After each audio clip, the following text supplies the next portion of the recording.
Okay, we are back with part two. Our battery ran out on our first camera, Never done. and it happened exactly when Nick didn't quite have the same interpretation of the story that I do.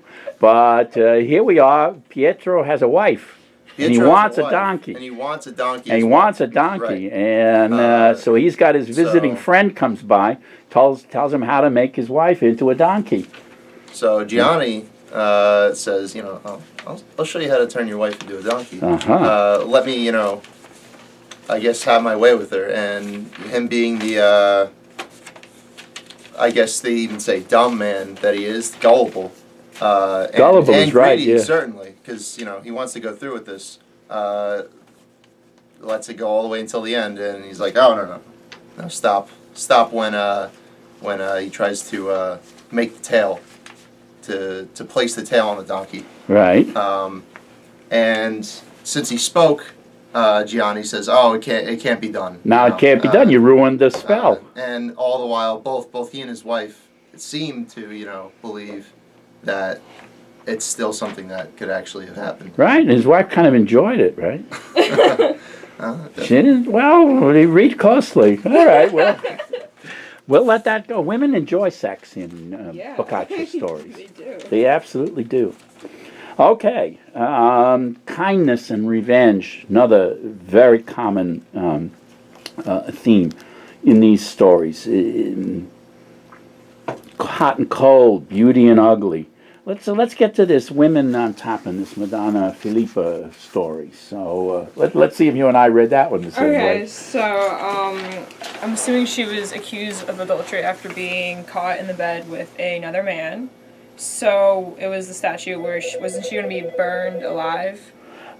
No, you're Oh, back in the Old Testament. okay, This okay, is so- Prato. This is Okay, a so little she more was- civilized. To death or whatever. So then, so she goes to court, and during her little interrogation or whatever, she's saying that, well, what am I supposed to do? Like, I have all this surplus energy, and he's like, what am I just go to the dogs and stuff? And then they all start laughing because it was like this realization that, hey, women do have these sexual desires, and women do are on top, and she was doing all she could with him, and he wasn't satisfying her, so where was she to go? Exactly. So she's got plenty of, let's call it sexual energy, libido, or whatever in the 20th century. Seems to be a recurring theme in all the stories. It comes Yeah. up again and now. I picked these 4 stories, but I assure you they are typical.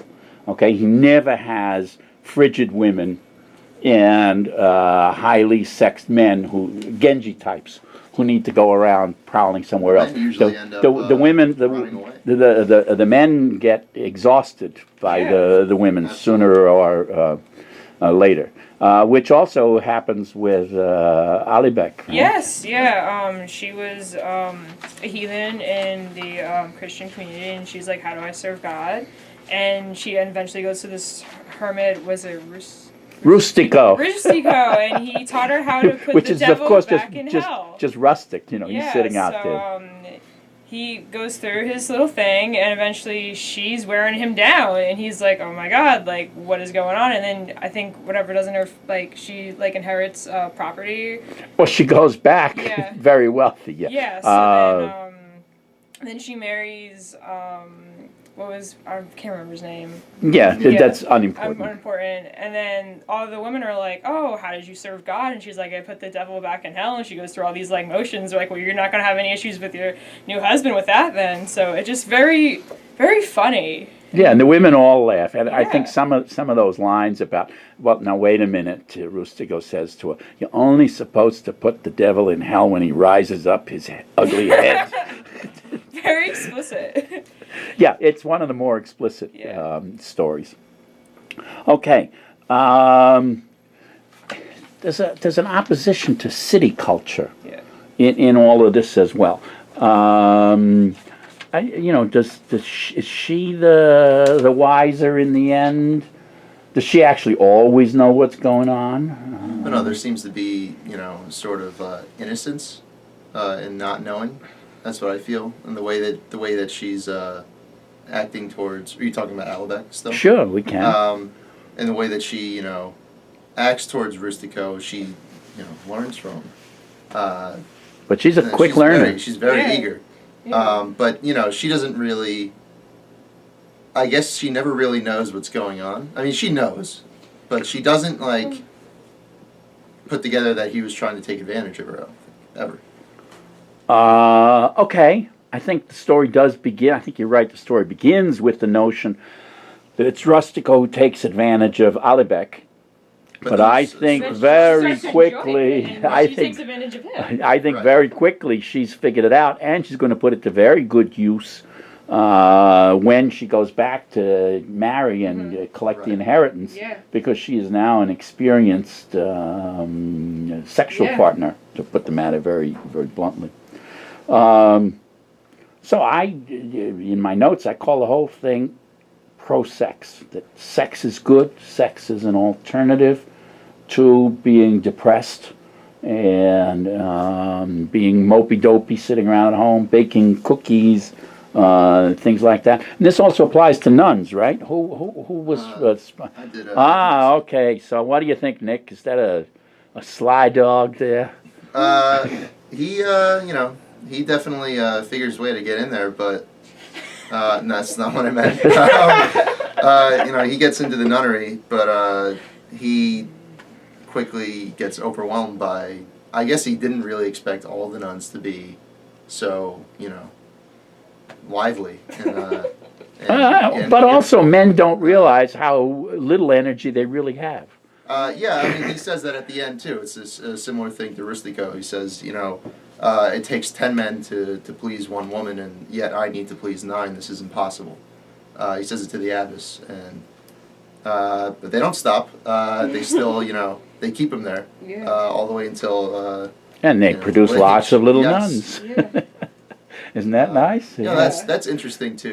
That he puts these kind of things into stories. It's definitely one of the most I'd say radical for its time out of all the pieces that we've covered.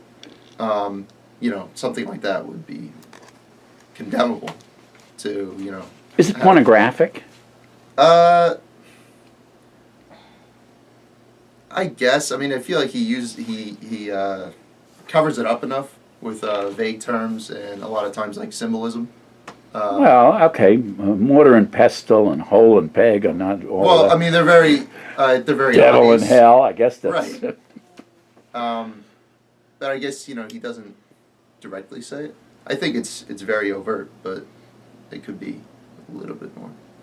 I don't know. Okay. I'll just let you know that Boccaccio is not on the big list of condemned books by the church. See, that's interesting. Why I mean, he does get there eventually. okay. They add his to it, but they're much more after somebody like Dante. For the theological errors is what's going on. Okay. Good. All right, I want to emphasize that the point that maybe Boccaccio is really not just trying to have fun, just trying to say women are smart, they can read, not trying to teach anybody anything. A very postmodernist kind of, the story is what you make of it.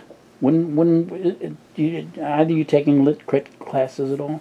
Yeah. Yeah, you take Boccaccio as the reason I say that is that for centuries he's been dismissed as a sort of male chauvinist pig, denigrating women by treating them as these sex-craved degenerates. And I don't think that's the case at all. No, because I think he even does, in the stories. I think he almost in a way demystifies women in a way where he creates more of this human with a concept of having needs and creates more emotions and everything that I think was lacking in the time period, because I don't think you get a lot about women in other texts and other from that. But with this he's centered on the women and he gives them a voice, which I think is lacking in other texts. Good. I think that's great. That's a very nice way to understand it. That we've got 14th century women must have behaved that